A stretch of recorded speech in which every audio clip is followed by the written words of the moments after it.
Hi friends, welcome to Madhu reviews YouTube channel. గత episode చివరలో ఆ ఉన్మాది సందీప్ తన రాక్షస ప్లాన్ని హాసినీపైన అమలు చేయాలని నిర్ణయించుకోవడంతో కథ అత్యంత ఉత్కంఠభరితంగా ముగిసింది. ఈరోజు పలికే బంగారమాయన ఎపిసోడ్ స్వచ్ఛమైన ప్రేమకు మరియు పైశాచిక ఉన్మాదానికి మధ్య జరుగుతున్న భయంకరమైన పోరాటాన్ని మరింత లోతుగా చూపిస్తూ ప్రేక్షకుల హృదయాలను కదిలించేలా మొదలవుతుంది.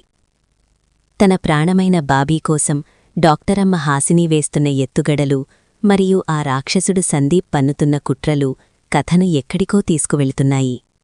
కథ ప్రారంభంలో డాక్టరమ్మ హాసిని ఆసుపత్రిలో ఎంతో ఆందోళనగా అటూ ఇటూ నడుస్తూ ఉంటుంది. ఆమె మనసులో ఒకటే ఆలోచన, ఆ డీసీపీ సందీప్ గాడు ఒక ఉన్మాది. వాడు నా శివయ్యను చంపేస్తానని బెదిరిస్తున్నాడు.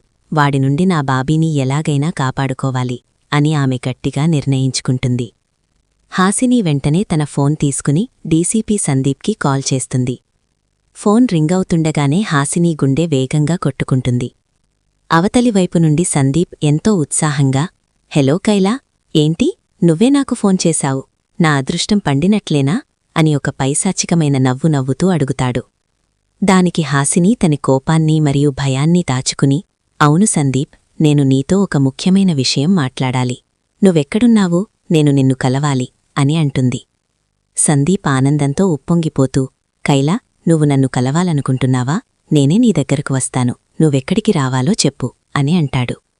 హాసిని ఒక నిర్మానుష్యమైన పార్క్ పేరు చెప్పి అక్కడికి రమ్మని చెబుతుంది. సందీప్ వెంటనే తన పోలీస్ డ్రెస్ తీసేసి ఎంతో స్టైలిష్గా తయారై హాసినిని కలవడానికి తన ఖరీదైన కారులో బయలుదేరుతాడు. ఇది ఇలా ఉండగా మురికివాడలో వాతావరణం ఎంతో విషాదకరంగా ఉంటుంది. తన ప్రాణమైన కలర్ తనను కాదని, ఆ డీసీపీగాడిని ఇష్టపడుతోందని అపార్థం చేసుకున్న మన రంగుల రాజా శివ మనస్సు రగిలిపోతూ ఉంటుంది. తాను ఎంతో ఇష్టపడే కళ్ళును కూడా శాశ్వతంగా వదిలేసిన శివ తన బాధను దిగమింగుకుంటూ ఒక గోడకు రంగులు వేస్తూ ఉంటాడు. అప్పుడే అక్కడికి జనవరి పరుగున వస్తాడు. బావా, శివా, ఏంట్రా ఇది? నువ్వు ఆ డాక్టరమ్మని మర్చిపోలేవా? తను మనకు అందని ద్రాక్ష. మనం పేదవాళ్లం. మనకు ఈ రంగులు, ఈ మురికినాడ మాత్రమే సొంతం అని జానకి శివభుజం తట్టి ఓదారుస్తాడు. కాని శివ ఏడుస్తూ, ఒరే జానకి, నా కలర్ అలాంటిది కాదురా. తను ఎంతో మంచిది, నా ప్రాణం రాతను. కాని ఇప్పుడు ఎందుకిలా మారిపోయిందో నాకేమీ అర్థం కావడం లేదురా. ఆ డీసీపీగాడు తనను ఏమైనా బెదిరిస్తున్నాడా అని శివ మనసులో అనుమానం మొదలవుతుంది. ఇంతలో అక్కడికి సత్తమ్మత్త వస్తుంది. ఒరే శివయ్య, నువ్విలా బాధపడితే నా గుంటె తరుక్కుపోతుందిరా. నా మాట విని ఆ జానకిని పెళ్లి చేసుకోరా. అది నిన్ను ప్రాణంగా ప్రేమిస్తుందిరా. ఆ డాక్టరమ్మ నిన్ను వదిలేసి వెళ్ళినా ఈ జానకి నీకు ఎప్పటికీ తోడుగా ఉంటుంది అని సత్తమ్మత్త చెబుతుంది. శివ ఎంతో బాధగా, అత్తమ్మ, నా గుండెల్లో నా కలర్ తప్ప వేరే ఎవరికీ చోటులేదు. నేను జానకిని పెళ్లి చేసుకుని తన జీవితాన్ని నాశనం చెయ్యలేను అని చెప్పి అక్కడి నుండి వెళ్ళిపోతాడు. మరోవైపు ఆ పార్క్లో హాసిని సందీప్ కోసం ఎదురుచూస్తూ ఉంటుంది. కొద్దిసేపటికి సందీప్ కారు అక్కడికి వస్తుంది. సందీప్ దర్జాగా కారు దిగి హాసిని దగ్గరకు వస్తాడు. వాడి ముఖంలో ఒక వికృతమైన ఆనందం కనిపిస్తూ ఉంటుంది. కైలా, చెప్పు, నాతో ఏం మాట్లాడాలి అని అంటాడు. హాసిని వాడి కళ్లలోకి సూటిగా చూస్తూ, సందీప్, నేను ఆ శివగాడిని పూర్తిగా మర్చిపోవాలని నిర్ణయించుకున్నాను. వాడు ఒక మామూలు పెయింటర్. వాడు నా స్థాయికి ఏమాత్రం సరిపోడు. వాడిని చూస్తేనే నాకెంతో అసహ్యం వేస్తుంది అని హాసిని తన ప్రాణమైన బాబీని తానే స్వయంగా తిడుతూ తన గుండెను బండరాయిలా చేసుకుంటుంది. ఆ మాటలు వినగానే సందీప్ ముఖంలో ఆనందం వెల్లివిరుస్తుంది.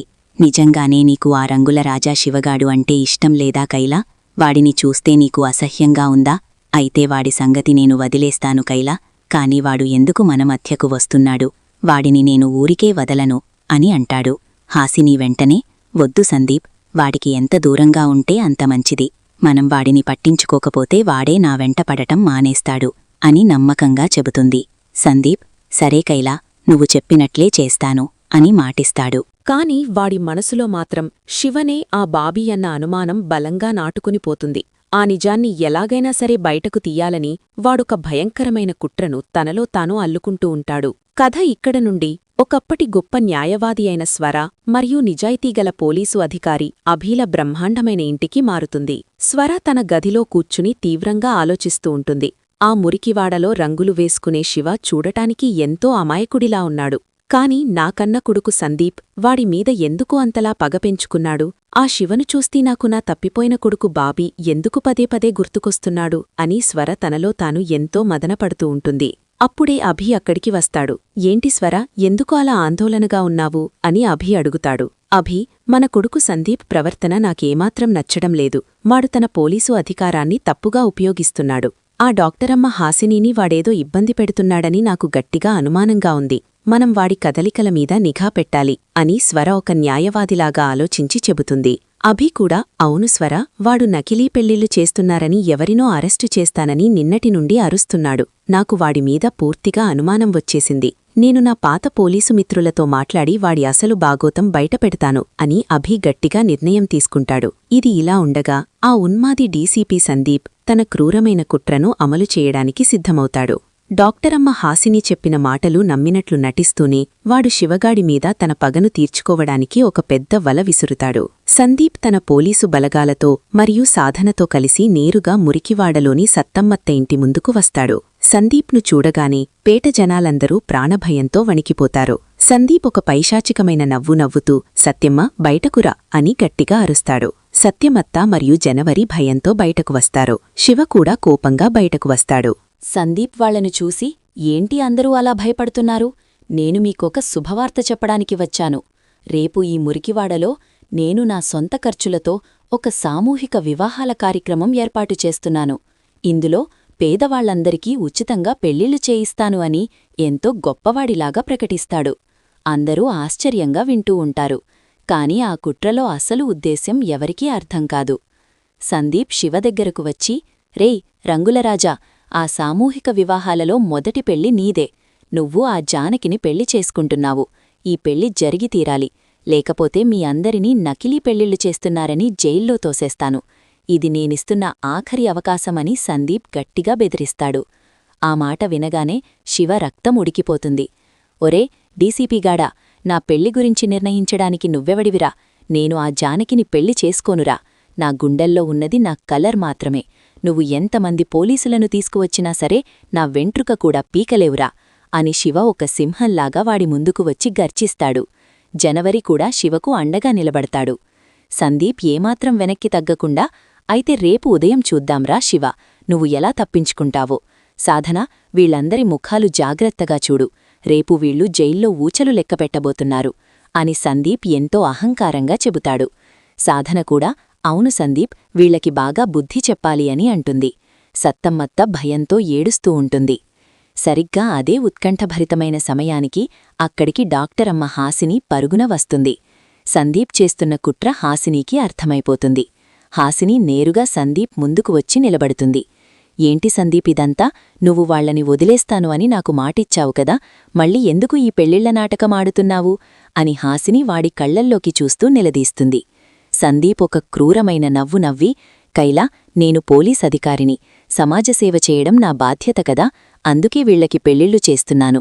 ఇందులో నా స్వార్థమేమీ లేదు అని ఒక రాక్షసుడిలా అబద్ధం చెబుతాడు. దానికి హాసిని మరింత కోపంగా అయితే, విను సందీప్, ఆ సామూహిక వివాహాలలో శివ ఎవ్వరినీ పెళ్లి చేసుకోడు. వాడు పెళ్లి చేసుకునేది నన్ను మాత్రమే. నేను నా బాబీగాడి కోసం దేనినైనా ఎదిరిస్తాను.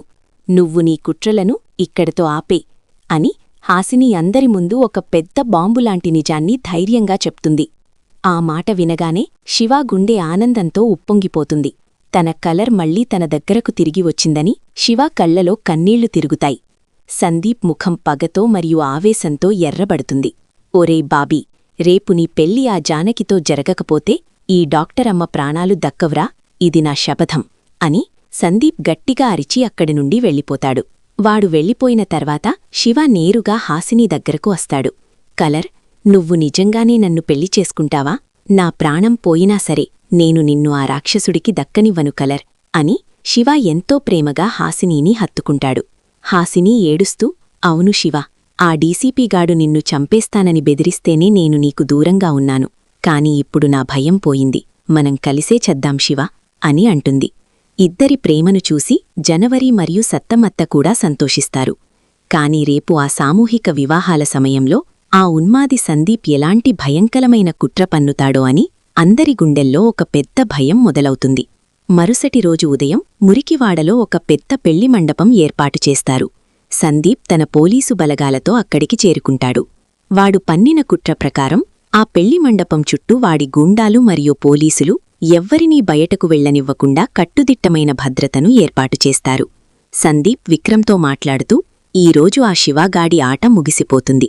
వాడికి ఆ జానకితో పెళ్లి జరిగి తీరాలి, లేకపోతే వాడి తలకాయ నరికేస్తాను అని అంటాడు. విక్రమ్ ఒక కుటిలమైన నవ్వు నవ్వి, అవును సందీప్, ఇదంతా చూసి ఆ స్వరా గుండె పగిలిపోవాలి, అదే నా ఆనందం అని అంటాడు. ఇంతలో అక్కడికి గొప్ప న్యాయవాది స్వరా మరియు పోలీసు అధికారి అభిలు వస్తారు. వాళ్లు సందీప్ చేస్తున్న అరాచకాలను ఆపాలని నిర్ణయించుకుంటారు.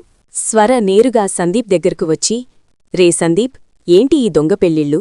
నీకు అధికారముందని అమాయకుల జీవితాలతో ఆడుకుంటావా? నేను లాయర్ని, నిన్ను కోర్టుకు లాగుతాను అని గట్టిగా వార్నింగిస్తుంది. సందీప్ వెటకారంగా నవ్వుతూ, అమ్మా, నువ్వు నా తల్లివి, నా పనులకు అడ్డురాకు అని అంటాడు. ఇంతలో శివ మరియు హాసిని ఆ పెళ్లి మండపానికి వస్తారు. శివ కళ్లలో ఒక ఉగ్రమైన సింహం కనిపిస్తుంది. హాసిని చెయ్యి పట్టుకుని శివ దర్జాగా నడుచుకుంటూ వస్తాడు. సందీప్ వాళ్లను చూసి, రే శివ, వెళ్ళి ఆ పీటల మీద కూర్చో, ఆ జానకిని పెళ్లి చేసుకో అని అరుస్తాడు. శివ నవ్వుతూ, ఒరే ఉన్మాది, నా పెళ్లి జరిగేది ఈ డాక్టరమ్మతోనే, దమ్ముంటే నన్ను ఆపురా అని గట్టిగా సవాల్ చేస్తాడు. సందీప్ ఆవేశంతో తన తుపాకీని తీసి శివవైపు గురిపెడతాడు. హాసిని అడ్డుగా నిలగడుతుంది. స్వర మరియు అభిలు పరుగున వచ్చి సందీప్ను ఆపడానికి ప్రయత్నిస్తారు.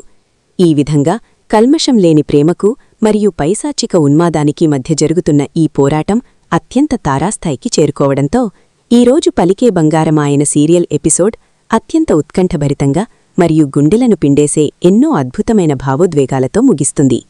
రాబోయే ఎపిసోడ్లో ఆ పెళ్లి మండపంలో ఏం జరగబోతోందో, శివ మరియు హాసినీలు వాడి కుట్రను ఎలా ఎదుర్కొంటారో, స్వర మరియు అభిలు తమ కొడుకు బాబీని ఎలా కాపాడుకుంటారో అని ప్రేక్షకులు ఎంతో ఆసక్తిగా మరియు ఉత్కంఠగా ఎదురుచూస్తున్నారు.